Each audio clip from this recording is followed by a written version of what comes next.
সমস্ত কালচারের ছবিগুলো পেন্টিং করে দিব, যারা অবাক হয়ে যাবে এই পৌরসভা আলিপুরদুয়ারের ঐতিহ্যবাহী প্যারেড গ্রাউন্ডের গরিমা ফেরাতে উদ্যোগ নিল বিজেপি। শক্ত হাতে অসামাজিক কার্যকলাপ প্রতিরোধের আশ্বাস বিধায়কের। দীর্ঘ অর্ধশতক সময়কাল থেকেই ঐতিহ্যবাহী প্যারেড গ্রাউন্ড আলিপুরদুয়ারের ফুসফুস নামে পরিচিত। প্রাতঃভ্রমণ থেকে শুরু করে খেলাধুলো এই প্যারেড গ্রাউন্ডেই একমাত্র ভরসা শহরবাসীর। বাম শাসনের পর তৃণমূল আমলে আলিপুরদুয়ার প্যারেড গ্রাউন্ডের উন্নয়নের ভাবনায় একাধিক উদ্যোগ নেওয়া হয়, বেশ কিছু কাজও করা হয় প্রশাসনের তরফে। কিন্তু সময়কালের পরিবর্তনের পাশাপাশি ধীরে ধীরে কালো ধোঁয়ায় ছায়ার কোপে পড়তে থাকে প্যারেড গ্রাউন্ডের ঐতিহ্যবাহী মাঠ। কখনো সামাজিক কর্মসূচির অবক্ষেপণ ও রাজনৈতিক কর্মসূচির রূপে ছিন্ন ভিন্ন হতে থাকে প্যারেড গ্রাউন্ডের বুক। বর্তমানে এই প্যারেড গ্রাউন্ডেই অসামাজিক কার্যকলাপ ক্রমবর্ধমান। সন্ধে হতেই মাঠের আনাচে কানাচে শুরু হয় বিভিন্ন অসামাজিক কার্যকলাপ। এক কথায় নেশার আতুরঘর হয়ে ওঠে আলিপুরদুয়ারের এই প্যারেড গ্রাউন্ড। আর তাতেই একাধিকবার সংবাদ মাধ্যমের শিরোনামে উঠে আসে প্যারেড গ্রাউন্ডের নাম। রাজ্যে ক্ষমতায় পালাবদল হতেই এই বহু চর্চিত প্যারেড গ্রাউন্ডের পরিবেশ ফিরিয়ে আনতে উদ্যোগী হল রাজ্যের শাসক দল।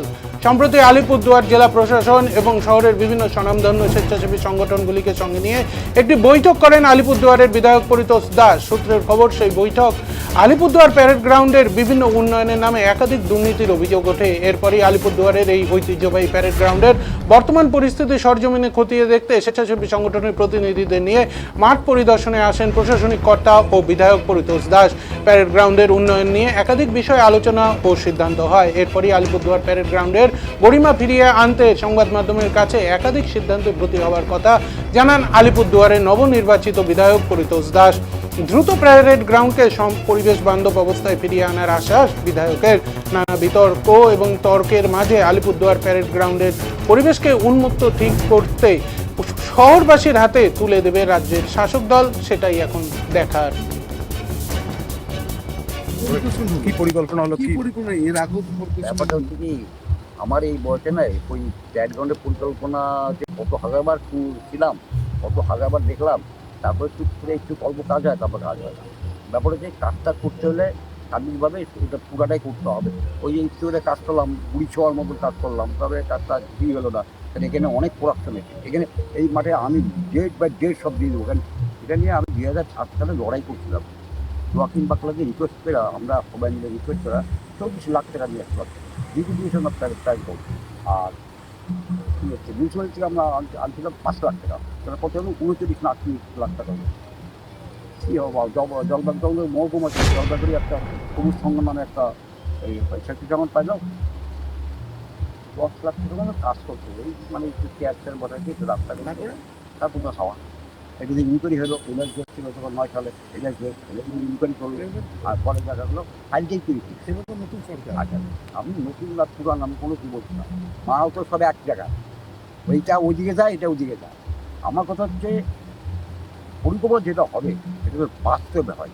ওই যে আমি ভাষণ দিলাম, ওই করলাম, আমি কিন্তু পক্ষ নেবো। আমার বয়সটা কম নেই, 76 বছর। আমিও এই ছোটোবেলা থেকে এখানে ফুটবল খেলতাম। তখন দিদি ছিল, মাঠটা বলি দিদি ছিল। আমরা 68 সালে আমরা এখানে ফুটবল খেলে, এখানে মিলিটারি ছিল, আমাদেরকে লজেন্স খাওয়াইতো। এই মাঠটা আমাদের পাড়ার মধ্যে তো না খেলেই এই মাঠটা আমরা পুরো খেলাধুলা করে বড় হয়েছি। এই বিষয়টা হচ্ছে যে যেটা পরিকল্পনা হবে সেটা যেন বাস্তবে হয়, যেই আমাদের আর কিচ্ছু না। অনেক পরিকল্পনা শুনছি, অনেক নেতার, সিপিএমের আমলে, তৃণমূল আমলে অনেক নেতা দেখবি। দেখা যাক এখন পরিতোষ বাবু এখন এমএলএ কী করে, দেখি আমরা এইটু সব ভালো লোক, দেখি কী করা যায়, কী করে। না করলে আমি ছবল মারব, না করলে আমি ছবলটা মারবো, একদম পরিষ্কার কথা, স্ট্রেট হয়। আমি ছবল মারতে পারতে বড় হয়েছি, ছবলটা বেরিয়ে। কি নাম আপনার? কি আমার নাম লেরিবোট, আমি ওই হচ্ছে প্রবীণ নাগরিক। পরিদর্শন করলেন, কি দেখলেন এবং কি বুঝতে পারছেন কি করা যাবে? এই প্যারেড গ্রাউন্ডকে নিয়ে অনেকবার অনেক এক্সপেরিমেন্ট হয়েছে, মুক্ত মঞ্চ হয়েছে। আমরা যারা ছিলাম তারা ওখানে পেছন দিকটায় কিছু কনস্ট্রাকশন হয়েছে। কে কি ভাবনায় করেছেন বা যারা করিয়েছেন তারাও জানেন না, তার কোনো ডকুমেন্টেশনও নেই। আমরা জানি যে কোনো একটা বড় অ্যাপার্টমেন্ট তৈরি হয় যখন, না তার ইঞ্জিনিয়াররা কোথায় ইলেকট্রিক লাইন আছে, কোথায় পিএইচই লাইন গেছে, সেটাও পর্যন্ত প্ল্যানিং থাকে। তা আমাদের তো সমস্ত কিছু সরকারি অর্থ এইভাবেই অপচয় হতো, কিছু হতো না। যাই হোক, তো আজকে আমরা সত্যি খুব ভালো লাগছে যে এই আমরা যে দলবদ্ধভাবে বিভিন্ন সংগঠনের প্রতিনিধিদেরকে নিয়ে যে বা পৌরসভার চেয়ারম্যানের উপস্থিতিতে যে আমরা দেখলাম পুরো ব্যাপারটা, তাতে আমরা দেখলাম এই বিষয়গুলোকে যেটুকু রয়েছে তার মধ্যে যদি আমরা আরও কিছু খরচা করি, এই প্যারেড গ্রাউন্ড কিন্তু আলিপুরদুয়ারের মানুষের কাছে একটা আকর্ষণীয় জিনিস হয়ে উঠতে পারে। তো সেই ব্যাপারেই আমরা একটা প্ল্যানিং করছি। আমাদের যদি পরিকল্পনা থাকে, পরিকল্পনাটাকে তৈরি করতে পারি, তাহলে বাস্তবায়নের জন্য কোনো না কোনো জায়গা থেকে আমরা অর্থ পাবো। তো আজকে আমাদের মূল উদ্দেশ্য হচ্ছে এই জায়গায় সবাই মিলে একটা পর্যবেক্ষণ করে একটা পরিকল্পনা, একটা গঠনমূলক একটা সুন্দর পরিকল্পনা তৈরি করা এবং পরিকল্পনা তৈরি করে সেটা আগামী দিনে বাস্তবায়ন করা। আমাদের এরকম বার্তা দিতে চাই না যে আজকেই প্যারেড গ্রাউন্ড মাঠ আমরা পরিদর্শন করলাম আর কালকে থেকেই বা কিছুদিন পরেই মাঠ সৌন্দর্যন হয়ে যাচ্ছে, মানুষের কাছে খুব আকর্ষণীয় হয়ে যাচ্ছে। তো আমাদের একটাই লক্ষ্য, আমরা জানি আলিপুরদুয়ারে যদি খুব কম সংখ্যক ট্যুরিস্টের পরিমাণ অনেক কমে গেছে, তবুও যারা ট্যুরিস্ট আসেন তারা অনেক সময় বাইরে বক্সা বা জয়ন্তী বা বিভিন্ন জায়গায় ঘুরে এসে যখন হোটেলে ঢুকে যান, তারপরে তাদের আর টাইম পাস করা সেরকম কিছু থাকে না। তো আগামী দিনে এই প্যারেড গ্রাউন্ড একটা আকর্ষণীয় জায়গা তাদের কাছে হয়ে যাক।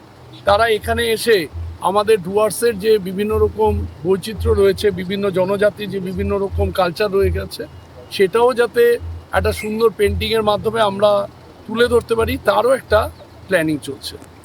এর বাইরে আর কোনো বিষয় না, আমরা পরিকল্পনা গ্রহণ করছি। পরিকল্পনা গ্রহণ করলেই আমরা যদি টার্গেট রাখি যে তাহলেই সেটা আমরা লক্ষ্যে পৌঁছতে পারবো।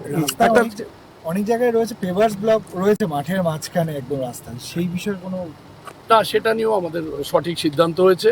যেহেতু এই হেলিপ্যাডটা সরকারি বিপুল খরচে তৈরি হয়েছে এবং এই মাঠ বিরাট আকারে, আমরা হেলিপ্যাড এবং হেলিপ্যাডকে কেন্দ্র করে যে রাস্তাটা তৈরি হয়েছে সেই রাস্তাটা সেভাবেই থাকবে। বাকি যে মাঠটা রয়েছে সেটা যাতে একটা গ্রিন, সুন্দর গ্রিন একটা ঘাস দিয়ে বা সুন্দর সুন্দর গাছ লাগিয়ে সেই গাছগুলোকে সঠিকভাবে রক্ষণাবেক্ষণ করে পরিচর্যা করে যাতে মানুষের কাছে আকর্ষণীয় করে রাখা যায়, সেজন্যই আমরা আজকে এই ভূমিকায় সবাই অবতীর্ণ হয়েছি। কারণ আমরা আমাদের প্রিয় শহরকে সবাই ভালোবাসি, এই শহরের ভালো কিছু সবার কাছে প্রত্যাশা, সেই প্রত্যাশা পূরণের জন্যই আমাদের আজকে প্রথম পদক্ষেপ। আজকে এসডিও সাহেবের আমন্ত্রণে আমরা অনেকগুলো সংস্থা উপস্থিত হয়েছিলাম। মাননীয় বিধায়ক আলিপুরদুয়ারে ছিলেন, সেখানে সৌহার্দ্যপূর্ণ আলোচনা হলো। বিশেষ করে আজকে প্যারেড গ্রাউন্ডকে ভবিষ্যতে যাতে সবুজ থাকে এবং আরো কি করা যায়, কিভাবে প্যারেড গ্রাউন্ডটাকে প্যারেড গ্রাউন্ড রেখে পরিকল্পনাগুলো করা যায়, সেই নিয়েই আলোচনা হলো। আগামী দিনে আমরা আরো এই নিয়ে বিস্তারিত বিষয়গুলি নিয়ে পর্যালোচনা করে তারা বললেন যে নতুন নতুন কি করা যায় বা ভবিষ্যতে কিভাবে এই জায়গাটাকে আমরা পরিবেশের স্বার্থে রাখতে পারি, সেটা নিয়ে আলোচনায় বিভিন্ন মত উঠে আসলো।